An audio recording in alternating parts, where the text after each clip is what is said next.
Assalamualaikum everyone. This is again your registered social worker, Mecca Yasin. So, ang pag-uusapan naman natin for today is about social learning theory. So, social learning theory ni Albert Bandura. So, if you wanna learn more, please follow me here on TikTok and also on my YT at mycarsw. So, without further ado, let's now proceed on the very first slide. So, since pag-aaralan natin is about social learning theory, at the end of this discussion or pagkatapos ng discussion na to, malalearn nyo yung about kay describe Albert Bandura and his social learning theory. So, madidescribe daw natin kung sino at anong ba yung theory ni Albert Bandura. Ma-explain mo din yung key concept of observational learning.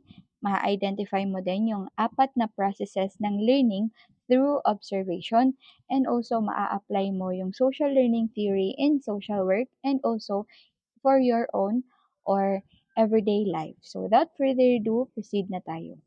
So, pinakaunang-una sa lahat, sino nga ba si Albert Bandura? So, si Albert Bandura is isa siyang Canadian-American psychologist. Tandaan nyo ha, si Albert Bandura, isa siyang Canadian-American psychologist. Minsan kasi in the board exam is nilalagyan nila ng um, American or British, ganyan. So, expected na yan kapag si Albert Bandura, Canadian-American siya. Pinanganak siya noong December 4, 1925. Huwag niyo itong i-memorize kasi hindi naman lumalabas yung birth date nila in the board exam. So, no need to memorize that. Pero it's good thing na alam niyo kung kailan siya pinanganak or what year kasi nga minsan lumalabas din yung year na clue. And then, good thing na alam mo kapag alam mo yung year nila. Year lang yung importante. Eto. One of the most, si Albert Bandura din daw, is one of the most influential psychologists sa modern history. And also siya din yung nakadevelop ng social learning theory na later in-expand naging social cognitive theory. So, ang main idea ni Albert Bandura is yung people learn by observing others, imitating their behavior, and experiencing the consequences of those behavior. So, nakaka-learn daw yung tao or natututo daw yung tao kapag ino-observe nila yung ibang tao, ini-imitate nila yung behavior ng isang tao, and also, na-experience din daw nila yung mga consequences or yung pros and cons kapag ginawa mo yung ganong behavior. So, para mas maintindihan natin, proceed tayo sa next. So, ano nga ba yung tinatawag nating social learning theory? Social learning theory is states that people learn not only through direct experience but also by, or social learning theory daw, sinasabi niya na yung tao daw is nakaka-learn hindi lang sa direct contact or direktahang experiences natin, kundi dahil din sa eto, watching others or observation. Kapag tinitingnan daw or ino-observe natin yung ibang tao. Meaning, for example, ako, nakikita nyo ako na nagle-learn ako or gumagawa ko ng mga ganito or ginagawa ko yung, for example, may na-video ako and then bigla nyong nakita. So, yun, ma-observe nyo na, ganun pala. So, ganun pala yung ginagawa. Copying behavior is imitation, meaning ini-imitate, ginagaya mo yung isang tao. Pangatlo is receiving rewards or punishment. Ito naman yung reinforcement. Ito yung kapag nakaka-receive ka daw ng reward, meaning pabuya, and then punishment is yan yung punishment sa'yo kapag ginawa mo yung ganong behavior na hindi naman maganda. Albert Bandura believed that behavior, personal factors, and the environment continuously influence one another. So, according daw kay Albert Bandura, naniniwala siya na yung behavior, yung personal factors, and tsaka yung environment natin is continuously or um, parang continuous na siyang nakaka-impluwensya sa atin or sa ibang tao or sa ating environment. So, next slide. Key concepts. Ito yung pwede nyong tandaan sa social learning theory para kapag nakarinig nyo or nakita nyo or lumabas man to sa board exam is ma-distinguish nyo or mapag-iba-iba nyo kung ano nga ba yung mga wording na ito. So, number one, ito, observation or yung tinatawag nating modeling. So, observation daw based on the word itself, observe, people watch others to learn new behavior. So, yung tao daw is pinapanood or tinitingnan niya yung iba para matuto siya ng bagong behavior or bagong ginagawa. Example niya is a child watches their parents greet neighbors politely. So, example daw niya is yung bata, nakita niya or pinapanood niya yung parents niya na nakipag-greet or nag-hi sa mga neighbors nila, kapitbahay nila politely.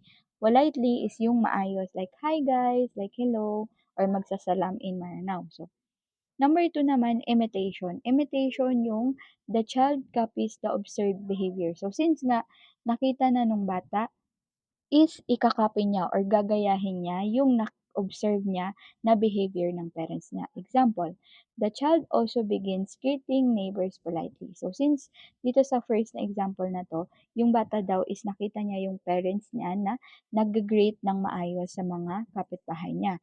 So, ang ending, yung bata, imitate niya yun or gagayahin niya yun. So, yung bata din daw here, sa pangalawang example, is magsa-start na rin siyang i-greet yung neighbors niya ng maayos, like mag-hi na din siya or magsa-smile or anything, magsasalam, ganyan. Kasi nga, nakita niya yon or na-observe niya sa parents niya and ginagaya niya.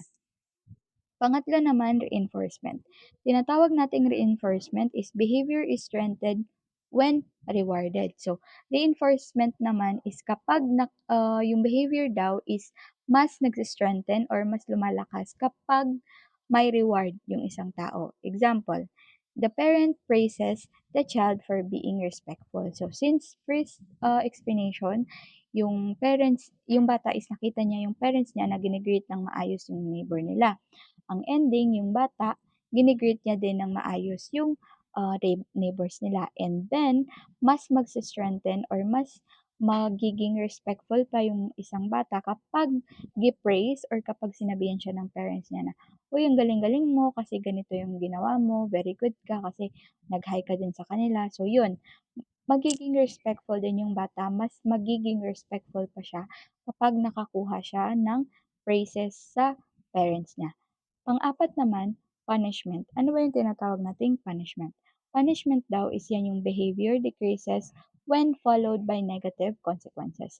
Punishment is yung behavior daw is nagdi-decrease or bumababa or hindi na niya ginagawa kapag na-follow by negative consequences. Example, a student stops cheating after receiving disciplinary action. So, yung estudyante daw, nag-stop na siyang mangopya after niyang makareceive ng disciplinary action nung mahuli siya na nangongopya siya. Disciplinary action is yan yung kapag nahuli yung isang student and then ipupunta siya sa guidance counselor kasi yun yung uso sa atin, 'di ba? Tapos sasabihin siya na, "Huwag mo nang gawin 'to kasi kapag ginawa mo 'to ulit is mababagsak ka or pwede ka pang expelled or worst is hindi ka na like maki-kick out ka na sa school na 'to." So, kapag sinabi mo yun sa bata is matatakot siya. So, magsa-stop na siya base doon sa punishment na ginawa mo sa kanya. So, next naman is eto, 4 processes of observational learning. So may tinatawag daw tayong 4 na process sa observational learning. Unang-una sa lahat yung attention, and then retention, reproduction, and motivation. So, madidiscuss din natin yan sa next na slide, so mag-proceed na tayo. Pinakaunang-una sa lahat, ito yung tinatawag nating attention. So, ano ba yung attention? Attention is the learner must first pay attention to the model. So, meaning, yung learner daw or yung bata is kailangan tinitingnan or nakikinig muna siya doon sa model. People are more likely to pay attention to someone who is, yung mga tao daw is, parang mas nakikinig sila or tinitingnan or parang basta nakikinig sila sa taong who is respected or yung tinitingala natin. For example, yung president, yung mama mo, yung teachers, yung iba-iba, yung ibang worker. For example, ako, you tend to pay attention to me. For example ha, may isang student na intern pa lang and then ako na RSW na, you think sino yung mas papaniwalaan niyo sa amin kapag nag-lecture? 'Di ba usually papaniwalaan mo yung may credential, yung alam niya yung sinasabi niya, yung alam niya yung ginagawa niya, at yung naka-experience na ng board exam. Since yung intern is hindi pa naman, so hindi for you valid yung sinasabi niya kasi nga wala pa siya or hindi pa siya naka-experience ng gano'n. So, compare doon sa naka-experience na ng board exam or naka-try na and then pumasa, mas ire-respect or mas papakinggan mo siya kasi nga, may credential na siya or credible na siya for that certain kind of topic. So, pangalawa naman successful. Successful in a way na subjective ang successful ha. Minsan iba-iba tayo ng definition ng successful. So, usually daw mas nakikinig tayo sa kausap natin kapag successful sila, attractive. Ito yung tinatawag nating pretty privilege. May ganyan talaga in our context. Super dami akong kilala na dahil pretty sila, usually mas pinapakinggan sila or kapag, 'di ba, usually daw ang kuan is pleasing personality. So how about yung walang pleasing personality pero masipag naman? So very debatable pa din yung pagiging attractive ng isang tao. But then again, yun, mas nagpe-pay attention daw yung isang tao or isang bata kapag attractive. Attractive in a way na hindi lang maganda pero like approachable, ganyan. Similar to themselves is kapag kagaya daw ng sarili niya or nakikita niya yung sarili niya doon sa isang tao and in a position of authority. For example, president or kung nag-aaral ka yung teachers, yung principal, yung dean, usually daw mas nagpe-pay attention tayo sa mga model na gano'n. So, example is student pay close attention to their favorite teacher. 'Di ba kapag nag-aaral tayo nung even ako nung college ako is I do have a certain favorite teacher talaga, especially ano nung retention policy. So, um, mas nakikinig ako sa kanya talaga compare sa other teachers na nakikinig naman ako pero iba kapag sa subject niya. So, gano'n, 'yun yung sa attention. Kumbaga may certain type of behavior daw tayo na nakikinig tayo more likely kapag gusto nating pakinggan yung isang tao and hindi tayo nakikinig kapag hindi natin feel.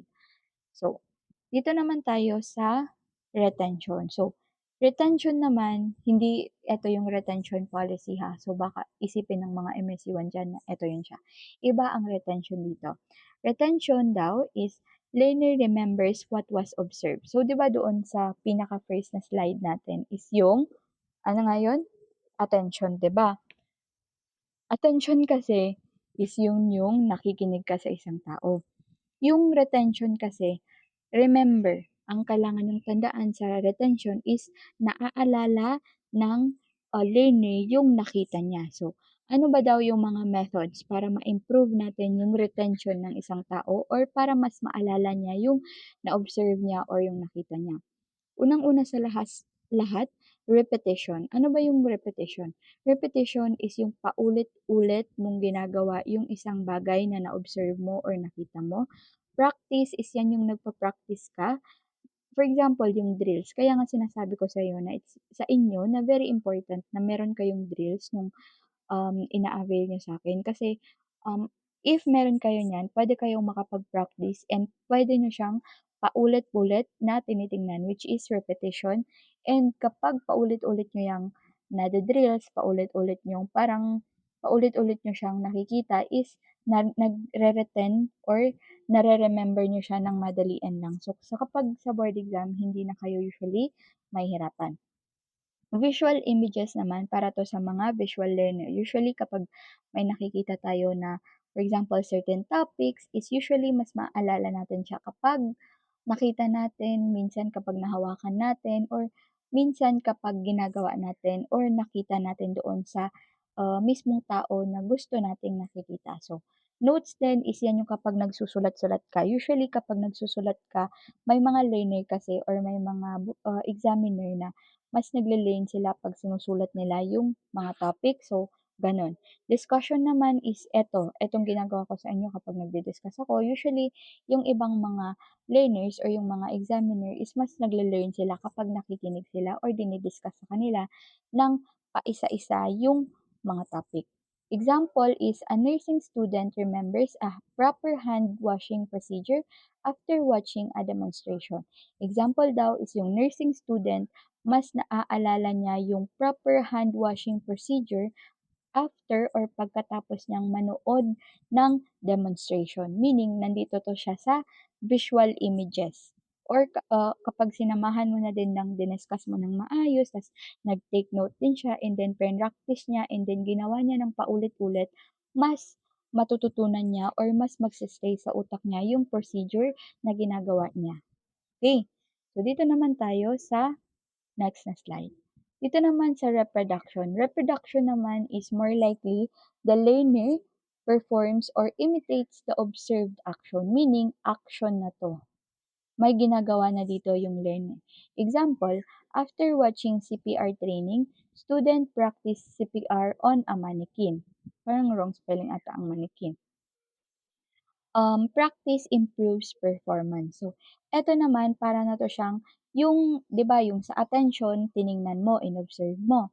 Yung sa retention is nalagay mo na sa utak mo.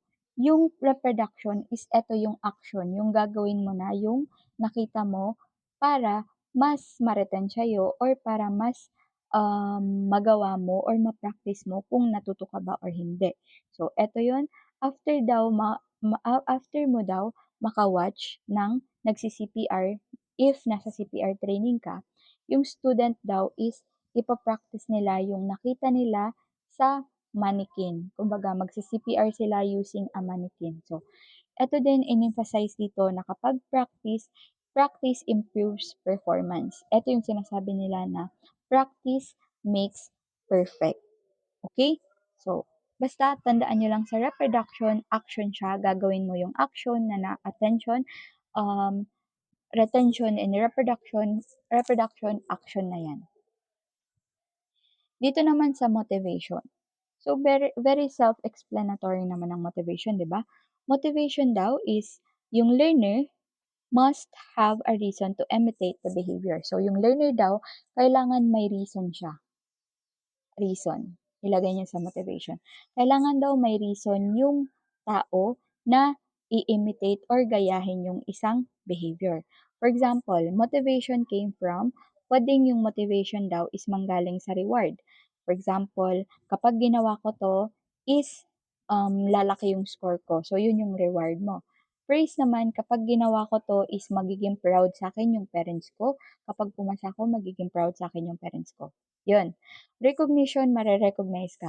Kapag pumasa ako is magiging registered social worker ako. So, magiging credible na din ako like me. So, yun ang recognition. Mare-recognize ka ng mga tao na credible ka na pwede kang magsalita ng maayos na ganito na discussion kasi nga RSW ka na. Success naman is kapag nagiging motivation mo siya para mag-success ka sa buhay, para ma-achieve mo yung mga gusto mong gawin, para maging DSWD ka kung yun yung goal mo. So yun, success is depende sa'yo. Subjective din yan siya kasi nga, yung success is iba-iba sa ibang tao. May it be yung success is makakuha sila ng malaking pera, yung iba naman yung success sa kanila is maging masaya sila. So, very debatable and also subjective in a way na depende sa isang tao yung success na minimin niya. Personal goals naman is ano yung goal mo para sa sarili mo. Gusto mong maging motivation mo na mag-study para makapasa ka. And then kapag nakapasa ka, magiging RSW ka. Magiging RSW ka, makaka-work ka sa DSWD, and then after that, blah blah blah. Depende na sa'yo kung ano yung goal mo. Example dito na binigay is a student studies harder after seeing a classmate receive an academic award. So, ito to applicable siya for elementary, high school, and also college. Kasi nga usually kapag yung mga student is naka-receive yung classmate nila ng reward is yung tendency mas mamamotivate silang mag-study din kasi nga gusto din nila ng same na reward or gusto din nila na ma-praise din sila or ma-recognize din sila na magaling din sila. So, yun yung tinatawag nating motivation. Next naman dito is yung types of model. Ito daw yung mga tao or yung mga models na ginagaya natin para gawin natin or para mag-learn tayo. Kasi ang topic natin for today is about social learning theory. Unang-una sa lahat, kasi may tatlo dito, unang-una sa lahat, live model, meaning totoong tao. A real person demonstrate a behavior. Example, a teacher demonstrate how to conduct an interview. So, live model, yung totoong tao, dinemonstrate or ginawa niya sa harap mo yung behavior na gusto mong matutunan. Example, yung teacher daw is dinemonstrate or pinakita niya sa'yo paano mag-conduct ng interview. So, sasabihin niya, before kayo mag-conduct ng interview, ganito yung gagawin nyo. So, para siyang role play. Unang-una sa lahat, magbe-build ka ng rapport. Paano ba yung pagbe-build ng rapport? Example, mag beso-beso, mag-hi ka and then introduce mo yung pangalan mo. Kailangan kalmado yung client kapag kinausap mo. So, ganun. Parang ide-demonstrate na siya kung paano gawin yun. Live person is real person.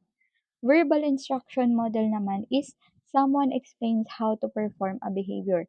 Verbal meaning sinabi sa'yo na ganito yung gagawin mo. So, eto yung pwede mong gawin. So, ganito. Parang ganun. Parang sinasabi ko sa'yo na, okay, mag-study kayo. So, kapag nag-study kayo, ganito yung gawin nyo. Spaced repetition or active recall and then ganito yung gagawin. So, since pinakikinggan nyo ko, ganyan yung verbal instruction. Verbally sinasabi sa'yo na ganito yung gawin mo.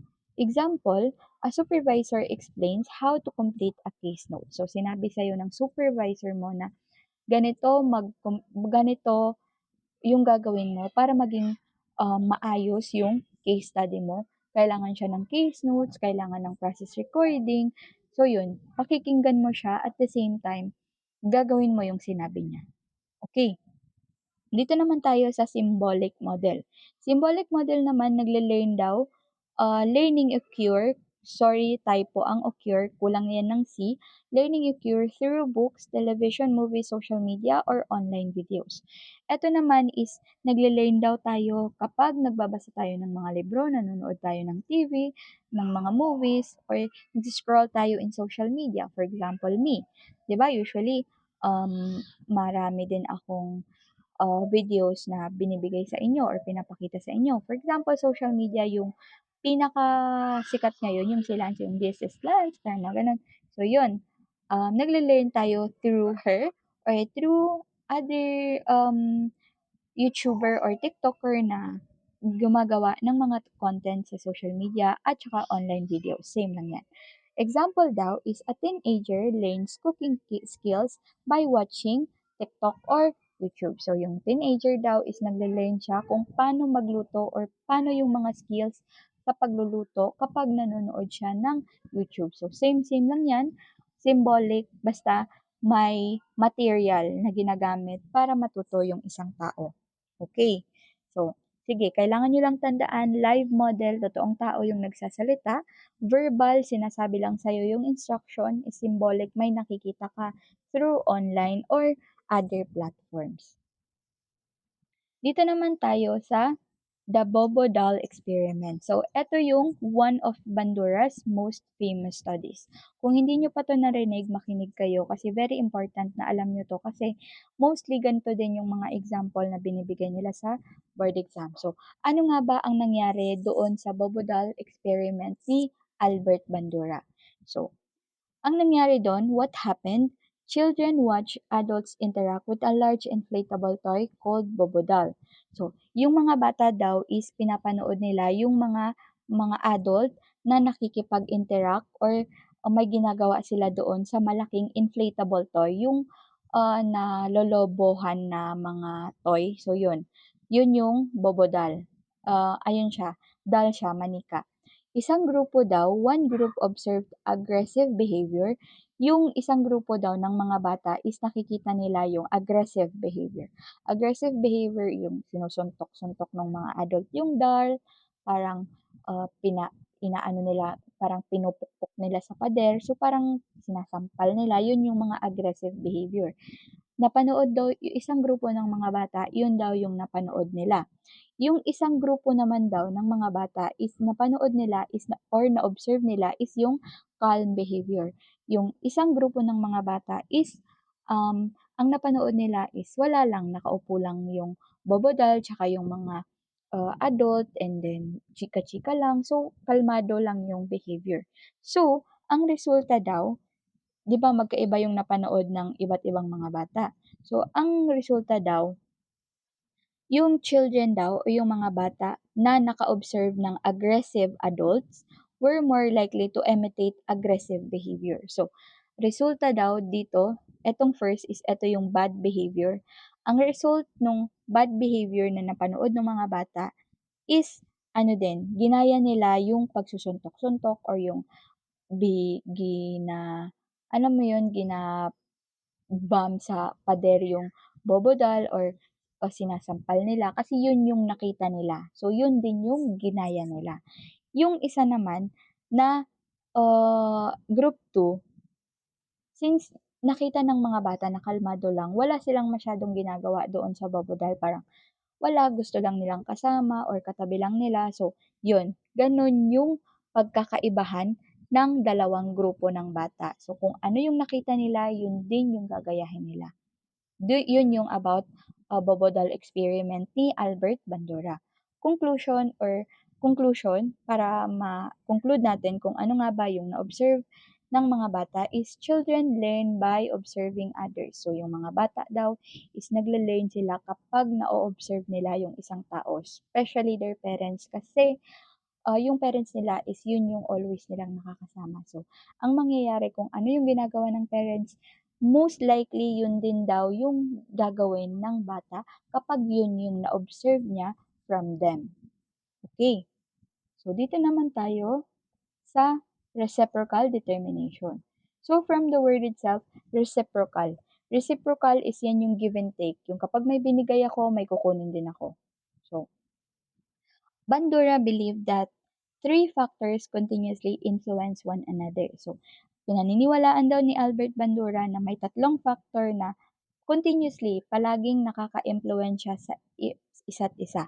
Unang-una sa lahat, yung person, thoughts, belief, and emotions ng isang tao.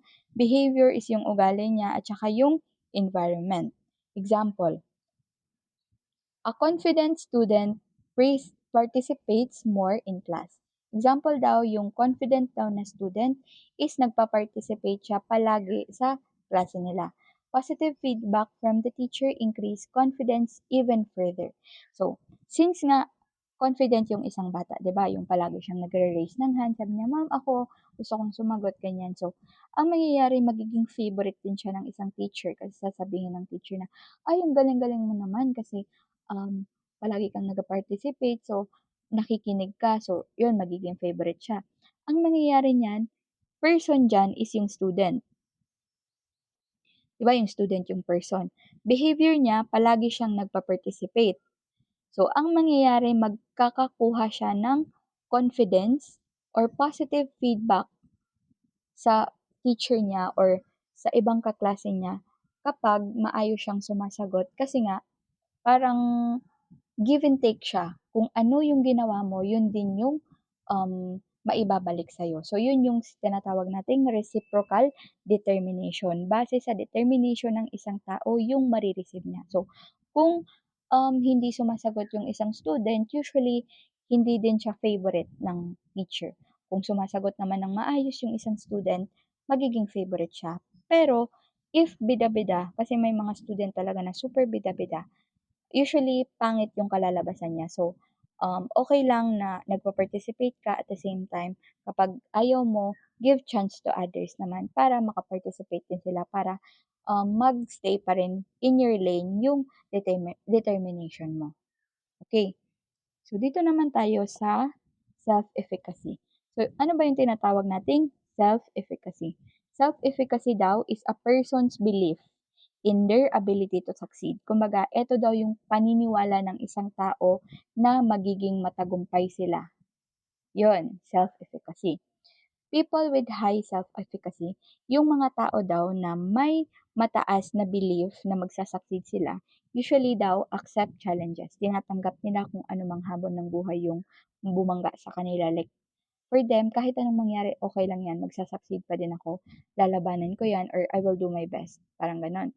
Persevere naman is gagawin nila yung makakaya nila kahit ano pa yung mangyari.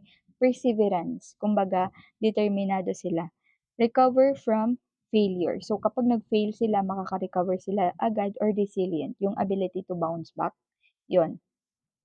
Magiging motivated din sila or stay motivated. Parang motivated sila na gawin yung mga bagay na gusto nilang gawin kasi nga parang may ability sila or alam nila or may paniniwala sila sa sarili nila na magsa-succeed sila in their future career. So, dito din sa people with low self-efficacy, ito naman kabaliktaran siya ng high self-efficacy. Dito kasi avoid difficult task. Yung mga bata or mga tao na ganito is ayaw nila nang nahihirapan sila. Tapos kapag nahirapan sila, usually magi-give up sila agad. Sabi na, "Ay, hirap-hirap naman, ayoko na, hindi ko na gagawin yan kasi hindi ko na kaya." Or doubt themselves. Sinasabi nila na, since hindi ko na kaya, hindi ko na talaga kaya yan. So no, hindi ko na gagawin yan. So parang nag-give up na lang sila agad without even trying if kaya ba nila or without even doing an effort na kayanin nila. Kasi nothing is impossible naman. You can do it and also kailangan may determination ka din or kailangan may paniniwala ka din sa sarili mo na you can succeed kahit ano pa yung mangyari. So, 'di ba very positive yung dito and then dito naman very negative kasi nga more like um, negative side siya ng self-efficacy. So, dito naman tayo sa examples in daily life. So, yung social learning theory, ilagay natin dito kay baka iba yung maano niyo. Social learning, pangit ng writing ko, 'di ba? Social learning theory, ang example niya daw sa real life or sa uh, daily life natin is yung mga children is nagle-learn sila or natututo sila sa mga parents nila, natututo sila ng respect for their parents or natututo silang mag-respect from parents sa mga parents nila, manners from teachers or natututo sila ng mga good manners din from their teachers, pwede din na from their parents, language from family, yan yung natututo silang makipag-usap sa mga ibang tao kasi nga very outspoken sila sa family nila and also very polite, ganyan. Social skills from friends is yan yung kapag may mga kaibigan ka, usually talaga since kapag lumaki ka na usually ang palagi mong kasama is yung mga friends mo. So, nakaka-learn ka sa kanila ng social skills kung paano ba makipagkaibigan, paano kapag ganito yung nangyari. So, yun. Social skills. Iba't ibang social skills. So, depende na din yan kung ano yung friends mo. And usually, kailangan natin piliin kung ano ba yung mga friends natin kasi nakadepende sa kanila kung ano yung matututunan nating social skills. Kung maganda ba or hindi maganda. So, adult learn naman, yung mga adult daw is nagle-learn sila sa workplace behavior. Meaning, kapag nagtatrabaho na sila, usually nagle-learn sila dyan. Parenting skills, natututo sila kung paano ba maging mabuting magulang. Communication is natututo sila kung paano makipag-usap ng maayos, tsaka leadership, paano maging leader or paano mag-lead ng isang team na hindi mo masisira yung tao or mas ma-empower mo yung mga members mo. So, yun. Dito naman tayo sa application in social work. So, paano ba daw natin siya maa-apply in social work? So, Albert Bandura helps social worker or yung theory daw ni Albert Bandura is natutulungan niya yung mga social worker na teach positive behavior through role modeling. So, nagtuturo ng positive behavior through role modeling. Kapag role modeling is yan yung may tinitingala tayong isang tao tapos siya yung ginagaya natin. Ginagagamit din daw siya sa peer mentoring at saka sa mga support group. Nagpo-promote din siya ng healthy parenting practices sa mga parents. Nagpe-prevent or hindi gaanong nagagawa yung violence by encouraging or kapag ini-encourage mo yung positive model or kapag pinapakitaan mo sila ng politeness, yung kagandahang asal, so ganun.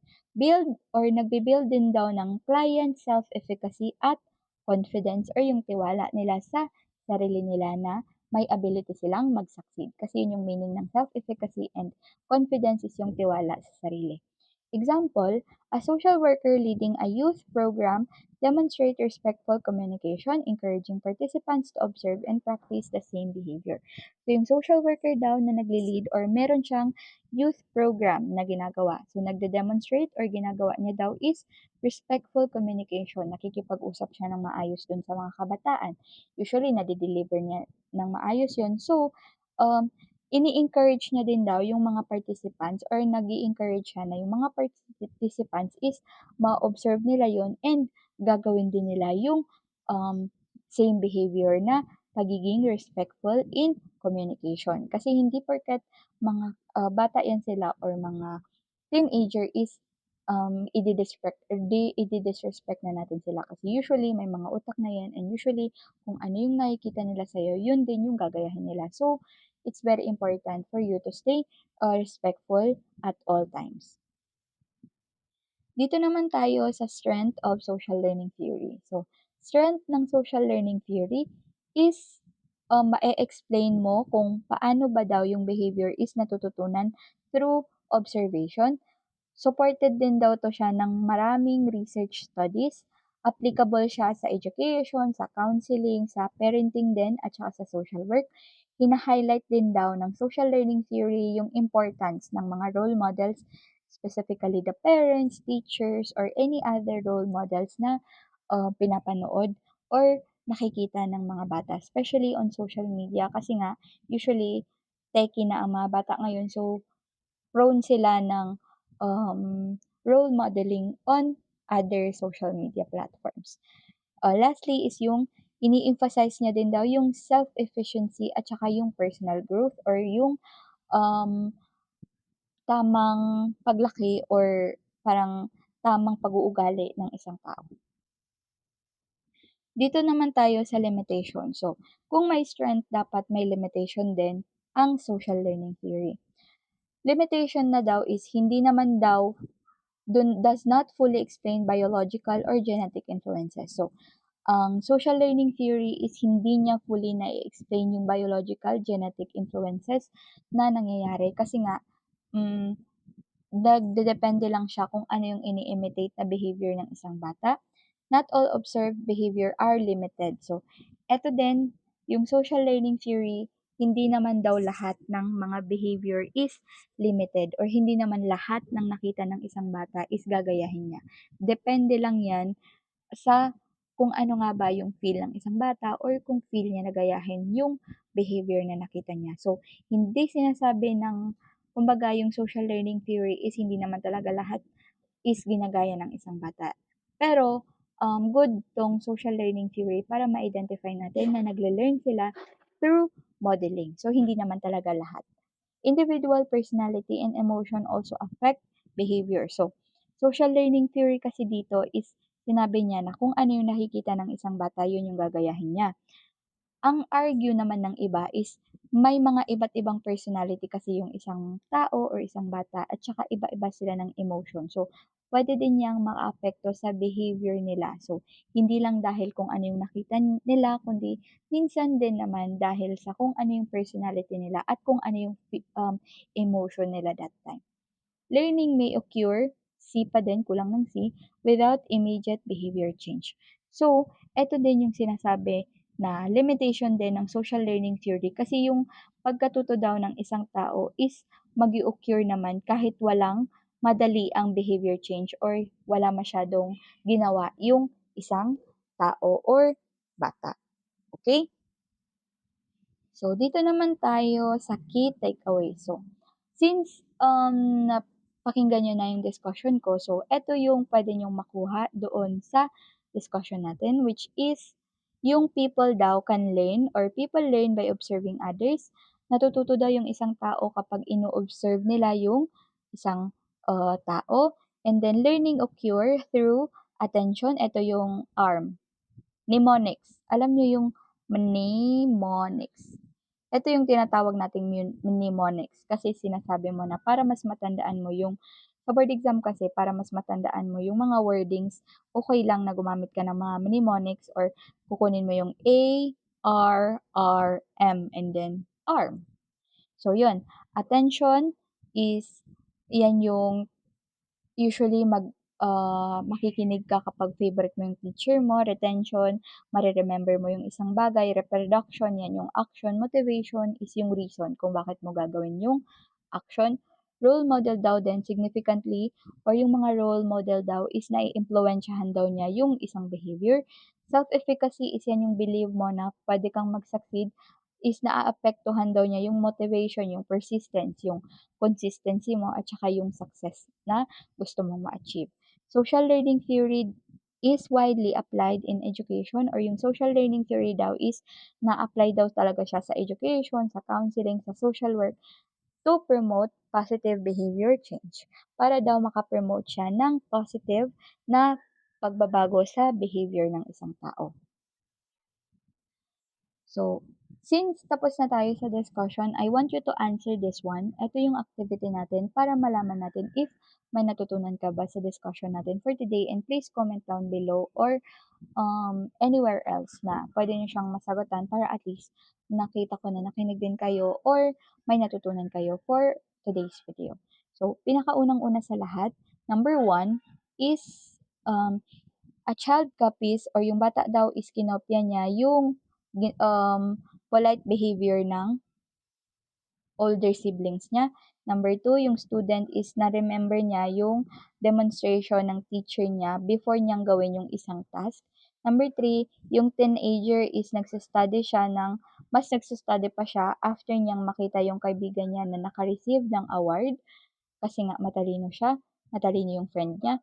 Number four, yung client is naniniwala siya na ma-overcome daw niya lahat ng challenges kapag nag-effort lang siya. Sige. So, I think that's all for our discussion for today, and thank you so much for listening, and I really hope na may natutunan kayo. And please also follow me here on my TikTok and also on my YT at my car SW. And may mga drills din pala ako and also reviewers. So if you wanna avail, please minsan kasi nababan yung TikTok ko. So usually sa Telegram talaga ako. Pwede niyong makita sa bio ko yung number ko sa Telegram, and also you can also chat me or comment kayo sa YouTube ko kasi nakikita ko naman yung mga comments. So yun.